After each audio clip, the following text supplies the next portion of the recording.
நடுக்கம் தோன்றும். அவரது துவளாத கொள்கைக்கு நடுக்கம் இல்லை. ஊன்றி வரும் சொடி சற்று நடுங்கக்கூடும். அவர் உள்ளத்து உணர்வுக்கோர் நடுக்கம் இல்லை.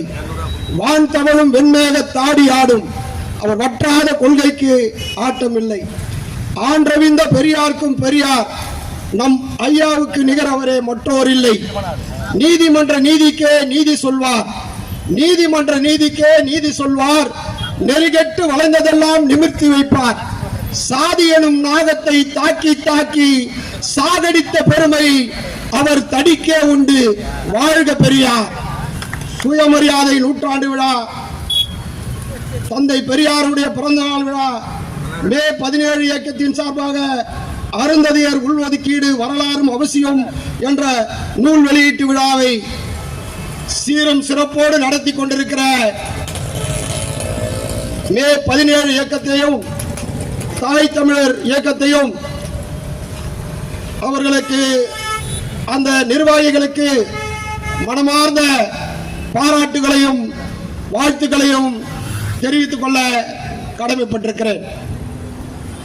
தந்தை பெரியார் எப்படிப்பட்டவர் என்று சொன்னால், அவர் சாதாரணமாக எனக்கு இனம் கிடையாது, மொழி கிடையாது, ஜாதி கிடையாது என்று சொல்லக்கூடிய ஒரு மாபெரும் மனிதர்.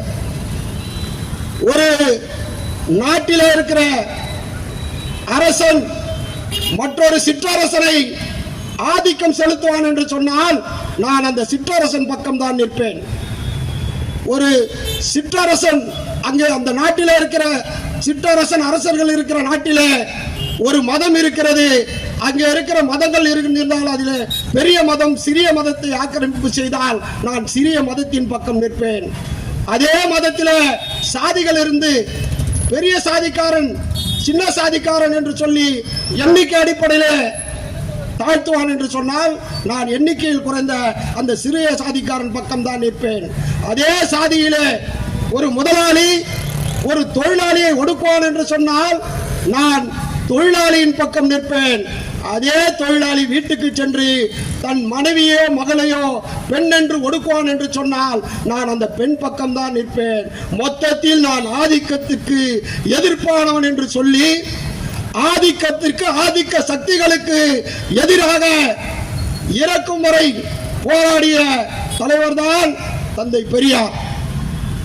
அவர் இன்றைக்கு நினைத்துக் கொண்டிருக்கிறோம் என்று சொன்னால் இன்று வரை அவர் தேவைப்படுகிறார். இந்த கிழவன் பேசினா இப்படி ஒரு கிழவன் முட்டாள் கிழவன் இருந்தான் அப்படின்னு சொல்றான் பார் இந்த சமுதாயம். அன்னைக்கு தாண்டா எனக்கு வெற்றின்னு சொன்ன ஒரு பெரியார். இன்னும் நாம் பெரியாரை நினைத்துக் கொண்டிருக்கிறோம் என்று சொன்னால் இந்த சமுதாயம் இன்னும் தெளிவு பெறவில்லை. இன்னும் இந்த சமுதாயம் விழிப்புணர்வு அடையவில்லை என்ற காரணத்தால் தான் இன்றைக்கு மே 17 இயக்கத்தை சார்ந்த அன்பு தோழர்களும் நம்முடைய தாய் தமிழர் இயக்கத்தை சார்ந்த தோழர்களும் பெரியாரை இங்கே போற்றுகின்ற நூல் வெளியீட்டு விழாவோடு பெரியாரையும் சேர்த்து போற்றுகின்ற உயர்த்துகின்ற இந்த நிகழ்ச்சியை நடத்தி கொண்டிருக்கிறார்கள். பெரியார் எளிமையா சொல்லுவார். எதையாவது பெரியார் மிக எளிமையாக கேட்பார். பக்தனை கூப்பிடுவார். ஏம்பா இது என்னன்னு கேட்பார். படத்தை காட்டி இது பாம்புங்க, இது பார்த்துருக்கிறியா? பார்த்துருக்கிறேங்கன்னுவான். இது என்னப்பா இந்த படத்தில் இருக்கிறது? இது சிங்கங்க, இது உங்க கூட இந்த நாட்டில் இருக்குது இல்ல? ஆமா இருக்குதுங்க. இது என்னப்பா? இது எலிங்க, இந்த எலி இந்த நாட்டில் வாழுதாப்பான்னு கேட்பார் பெரியார். வாழுதுங்க. சரிப்பா இது என்னப்பா? மயில், மயில் படம் போட்டிருக்குது, மயில் தானே, இது இந்த நாட்டில் இருக்குதான்னு அவனும் சொல்லுவான் பக்தன். ஆமாங்க ஐயா நீங்க காட்டினதெல்லாம் இருக்குது. ஆமா இப்ப நான் காட்டின இந்த விலங்கு பறவை எல்லாம் இருக்குது. இந்த விலங்கு மேல மயில் மேல இது புலி மேல உட்கார்ந்து தானே அந்த கடவுள் அவையாண்டா இந்த நாட்டில் வாழல. இதெல்லாம் வாகனமா வச்சுட்டு சுத்தி இருந்தாமா அந்த கடவுள் எங்க? இப்படி எளிமையாக கேள்வி கேட்கக்கூடியவர் தந்தை பெரியார் அவர்கள். நாமம் போட்டுதான் கூப்பிடுவார். ஏன்டா உன் நெத்தியில நாமம்? இது மகாவிஷ்ணு பாதம் சொல்லுவான் அவன் பக்தன். சரிடா மகாவிஷ்ணு ஒரு நாமம் போட்டுக்கிறானே அது யாருடைய பாதம்? இது கேள்விக்கு இதுவரை தந்தை பெரியாருடைய கேள்விக்கு இதுவரை நேர்மையான முறையில் எவனும் ஒரு முறை கூட பதில் சொன்னது கிடையாது. அவருக்கு மிகப்பெரிய சிறப்பு என்னவென்று சொன்னால் இந்தியாவிலேயே 2 தலைவர்களுக்குத்தான் எந்த உயர்ந்த அரசு பதவியில் இல்லாத கூட அரசு மரியாதை தரப்பட்டது காந்தியாருக்கும் தந்தை பெரியாருக்கும் தான். காந்தியாருக்கு தந்தா கூட அவர் ஒரு பக்தர், அவர் ஒரு ஆன்மீகத்தை ஏற்றுக்கொண்டவர். ஆனால் ஒரு நாத்திகவாதி தந்தை பெரியாருக்கு இந்த நாட்டிலே அரசு மரியாதை தந்து சிறப்பித்திருக்கிறோம். அதை விட சிறப்பு என்னவென்று சொன்னால், தந்தை பெரியாருடைய பிறந்த நாளில சமூக நீதி ஏற்பு உறுதிமொழியை இன்றைக்கு எங்களுடைய மாண்புமிகு முதலமைச்சர் முத்துவேல் கருணாநிதி ஸ்டாலின் அவர்கள் அந்த உறுதிமொழி ஏற்பை அறிவித்திருக்கிறார். நீங்க நினைக்கலாம் இது ஒரு உறுதிமொழி ஏற்பு தானே, அரசு மூலமா உறுதிமொழி ஏற்பு. ஆனால் இது பின்னணியில் என்ன இருக்கிறது என்று சொன்னால், நம்மை தாழ்த்தி வைத்தானே உயர் சாதிக்காரன், அந்த உயர் சாதிக்காரன் கூட அந்த உறுதிமொழியை கட்டாயம் படிக்க வேண்டும். அரசு ஊழியராக இருக்கிற அந்த உயர் சாதிக்காரன் கூட கட்டாயம் படிக்க வேண்டும், அதுவும் எழுந்து நின்று படிக்க வேண்டும், தந்தை பெரியாருடைய பெயரை உச்சரிக்க வேண்டும் என்று இந்த அரசு சொல்லி இருக்கிறது என்று சொன்னால், இதுதான் பெரியாருக்கு கிடைக்கிற, நாங்கள் செய்திருக்கிற மிகப்பெரிய, திராவிட முன்னேற்ற கழகம் செய்திருக்கிற மிகப்பெரிய ஒரு நன்றி உணர்ச்சி. அருமை தோழர்களே, இங்க பேசி இங்க வந்து பெரியார் கண்ணாடியை வச்சுதான் பார்க்கணும். சாதாரண ஒரு நிகழ்ச்சியை பார்த்துடக்கூடாது. நீங்க எல்லாம் இந்த பிள்ளையார் சதுர்த்தி வந்தது பாத்தீங்களா? பிள்ளையார் சதுர்த்தி வந்தது 4 பேர் செத்தான், 4 சின்ன வயசுக்கார குழந்தைங்க எல்லாம் செத்தான் கரைக்கிறேன்னு போயிட்டு. எந்த பாப்பானாவது இரங்கல் செய்தி சொன்னானா? நான் வருத்தப்படுறோம். எங்களுக்கு எதிர்ப்பான செயல் தான் அது. பிள்ளையாரே இன்னும் நம்ம பேருக்கு ரொம்ப பேருக்கு தெரியல. பிள்ளையார்ல களிமண் பிள்ளையார் ஒருத்தர் இருக்கிறான், கலவர பிள்ளையார்னு ஒரு ரகம் இருக்குது. களிமண் பிள்ளையார் எதுனா, நம்ம வீட்டுல எல்லாம் ஒரு சின்ன பொம்மை செஞ்சு நாங்க சின்ன வயசா இருக்கும்போது 3 பைசா 2 பைசா 10 பைசா 5 பைசாலாம் அது தொப்புள்ள ஒட்டுவாங்க. அது யார் கரைக்கிறதுன்னு போட்டி வரும் குழந்தைகளுக்குள்ள, அந்த துட்டை எடுக்கிறதுக்காக. அது சாதாரண களிமண் பிள்ளையார். ஆனா கலவர பிள்ளையார் யாரான்னா, இன்னைக்கு இந்த பிஜேபி கார கொண்டு வந்து விட்டுருக்கான் பார், கலர் கலரா ரோட்ல உட்கார வச்சு அந்த பிள்ளையாரின் பின்புறம் கலவரத்துக்கு. இதுக்கு உதாரணம் சொல்லணும்னா, ஒரே கடவுள்னா ஒரே ஒரு அந்த சடங்கு இருக்கணும் தானே. ஆனா இந்த பிள்ளையாருக்கு மட்டும் பாரு, ஒருத்தன் 3ஆம் நாள் எத்துமே கரைப்பான். அவன் கரைக்கிறான் பாருங்க, அடையிட பிள்ளையார் 8 வச்சு மிச்சு உள்ள தள்ளுவான். ஏண்டா, கடவுளை யார் அவமானப்படுத்துறது? நாங்களா? கடவுளை கும்பிட்ற நீதான் அதை அவமானப்படுத்துற. ஒருத்தன் 3 நாள் எத்துமே கரைக்கிறான், ஒருத்தன் 10 நாள் வச்சிருந்து திண்டுக்கல் ரீட்டா டான்ஸ் எல்லாம் போட்டு அந்த பிள்ளையார் முன்னாடி ஒரு கவர்ச்சி நடனங்கள் எல்லாம் காட்டி 10 நாள் பொறுத்து கரைக்கிறான். இன்னொருத்தன் என்ன செய்யறான்னா, அவன் காலையில 9 மணிக்கு பூஜை பண்ணி எத்தும் போடான்னு சொன்னா எத்தும் போக மாட்டான். 12:30 மணிக்கு மசூதியில ஒரு குரல் வரும்பா, அப்போதான் இந்த பிள்ளையார். நானும் இந்த ஊர்ல எனக்கு புத்தி தெரிஞ்சதுல இருந்து பார்த்துனுக்கிறேன். இந்த போலீஸ் ஸ்டேஷன் பக்கத்துல ஒரு பிள்ளையார் கிளம்புவான், அவன் 12:15 தான் கிளம்புவான். அந்த 12:15 அந்த மசூதி சத்தம் வரும்போது இவன் பதிலுக்கு ஏய் ஜெய் காளி ஓம் காளி அப்படியே அடி வயிற்றுல இருந்து கத்துவான். கத்துறவன் மொத்தம் யாரானா நம்மள மாதிரி சூத்திரன், பிற்படுத்தப்பட்டவன். பாப்பாரப்ப இதுவரை கத்தந்தே கிடையாது. பாப்பான் இதுவரை அந்த கத்தியோ அந்த கரைக்கிறதுக்கு வந்ததே இல்லை. இவன் மசூதி பக்கம் போவான், கலவரம் உண்டு பண்றதுக்குன்னு அங்க ரூட்டு கேட்பான். இந்த வித்தியாசம் இதுதான். பிள்ளையாரு ஊர்வலத்துக்கு யாருமே தடை சொல்றது இல்லை. நீங்க திருவல்லிக்கேணி பார்த்தசாரதி கோயில்ல வேணா பாருங்க, அந்த கோயில் மாசத்துக்கு 1 முறை 2 முறை ஊர்வலம் வரும். பார்த்தசாரதி கோயில அந்த மசூதியை சுத்தி ஊர்வலம் வரும். என்னைக்குமே கலவரம் வந்ததில்லை. அவனும் இந்து கோயில் தான். பார்த்தசாரதி கோயில் மசூதியை சுத்தி வரும்போது கலவரம் வராது.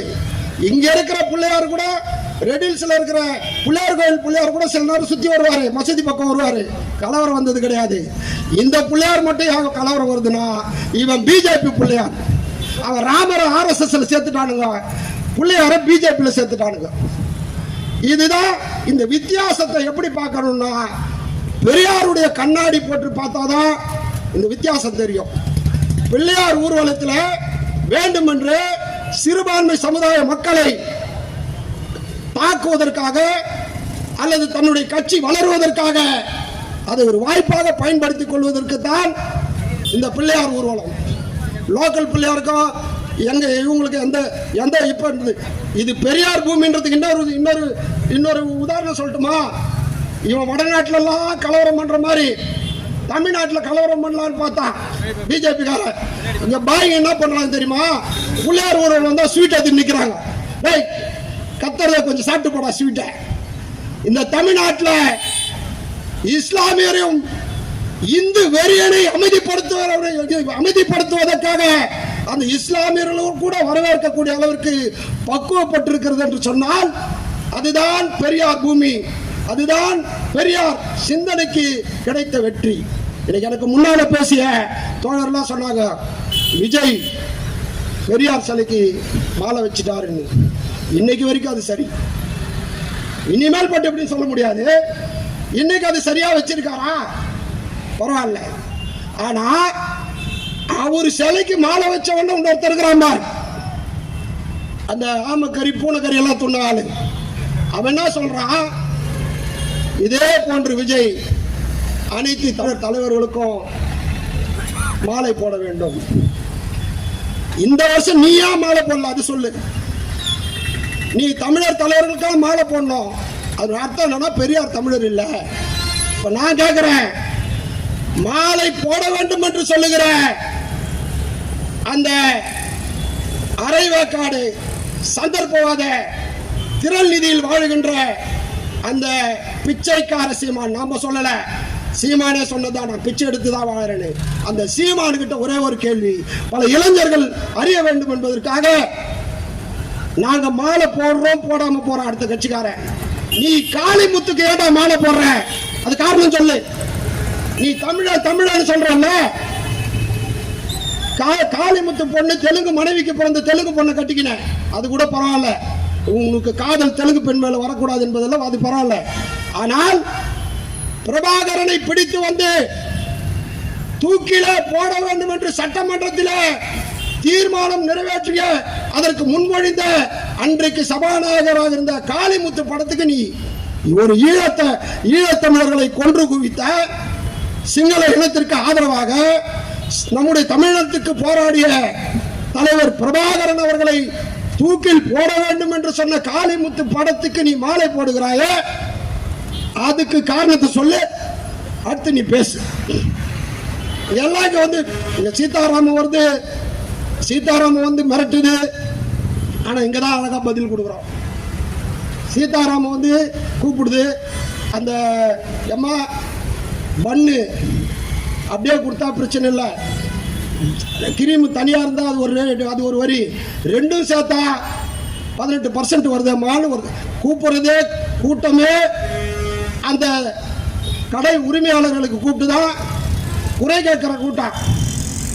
அந்த கூட்டத்தில் அவர் கேட்கிறாரு அவருடைய குறைய. அந்த அம்மா முடிஞ்சா பதில் சொல்லலாம், அப்புறம் போயிட்டு வந்து கூட பதில் சொல்லலாம். இன்னைக்கு கூட ஒரு 20 நாளுக்கு முன்னாடி எங்களுடைய இயக்கத்தை சார்ந்த இளந்தலைவர் உதயநிதி ஸ்டாலினை ரோட்ல மடக்கிட்டு கேள்வி கேட்டாங்க. அவர் பதில் சொல்லிட்டு தான் போனார். மாண்புமிகு முதலமைச்சர் தளபதி மு க ஸ்டாலின் அவர்களை 10 பேர் கேள்வி கேட்கிறான், அவர் பதில் சொல்லிட்டு போறார். ஏன்னா எளிய மக்களுக்கு பதில் சொல்வதுதான் ஜனநாயகம். நீ அவனுக்கு கோரிக்கை நிறைவேற்றியோ அது இல்லை, அவன் கோரிக்கையை காது கொடுத்து கேட்பதுதான் ஜனநாயகம். ஆனால் இந்த பார்ப்பன திமிரோடு இருக்கிற நிர்மலா சீதாராமன் அந்த கடை உரிமையாளர் வர வச்சு மன்னிப்பு கேட்க வைக்கிறாங்க. அந்த கடை உரிமையாளரை மன்னிப்பு கேட்க வைக்கும்போது இந்த பாப்பா இந்த சங்கிங்க இருக்கான் பார், பிஜேபி RSS சங்கிங்க ரொம்ப அழகா அவனுக்கு புத்திசாலி நினைப்பு. மாட்டு மூத்திரம் குடிக்கிறானுங்கள, அவனுக்கு கேள்வி அப்படிதான் இருக்கும். அவன் கேட்கறான், ஏங்க அவர் ஒரு மாவு கரண்டியில் இருக்கிற ஒரு மாவுல இட்லியும் சுடுறாரு, கொஞ்சம் பொடி தோசையும் போடுறாரு, அதுல கொஞ்சம் பொடி தூவிட்டு பொடி தோசைன்றாரு, வெங்காயம் போட்டு வெங்காயம் தோசைன்றாரு. ஆனா விலை வேற விற்கிறாருன்னா இது பெரியார் பூமி இல்ல. நம்ம தோழர் உடனே பதில் கொடுத்தாங்க பாரு. நம்ம தோழர், ஏண்டா திருப்பதியில சாமி இருக்குதுல்ல, அது ஒரே சிலை தானே, அந்த ஒரே சிலைக்கு ஏண்டா தர்ம தரிசனம், கட்டண தரிசனம், VIP தரிசனம், இதை கேட்க யோகியதை இருக்குதாடான்னு சொல்லிட்டு நம்ம தோழர்கள் பகுத்தறிவோடு கேட்கிறார்கள் என்று சொன்னால் அதுதான் பெரியார் சிந்தனைக்கு கிடைத்த வெற்றி, கொள்கைக்கு கிடைத்த வெற்றி. பெரியாருடைய இந்த பிறந்தநாள் போற்றுகிற நிகழ்ச்சியில் சங்கிகளை சங்கரிப்பதை மட்டுமே சபதமாக ஏற்போம் என்று சொல்லி வாய்ப்புக்கு நன்றி கூறி விடைபெறுகிறேன். நன்றி.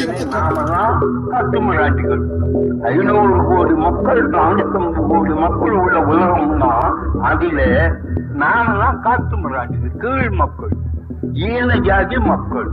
ஆந்திர மக்கள் மேல ஜாதி, பொம்பளை எல்லாம் விவசாயி மக்கள். சாஸ்திரப்படி கடவுள் கட்டளைப்படி எவன் சிந்திச்சா அதனால மக்களிடத்துல பெரிய வேலை செய்ய வேண்டியது. பத்துக்கிட்டு போட்டு ஆகாது, மருந்து கிழங்கு கொடுத்து ஆகாது, கிழிக்கணும். மேஜர் ஆபரேஷன் பண்ணாதான் நம்ம சுற்றி உருப்படி ஆகும்.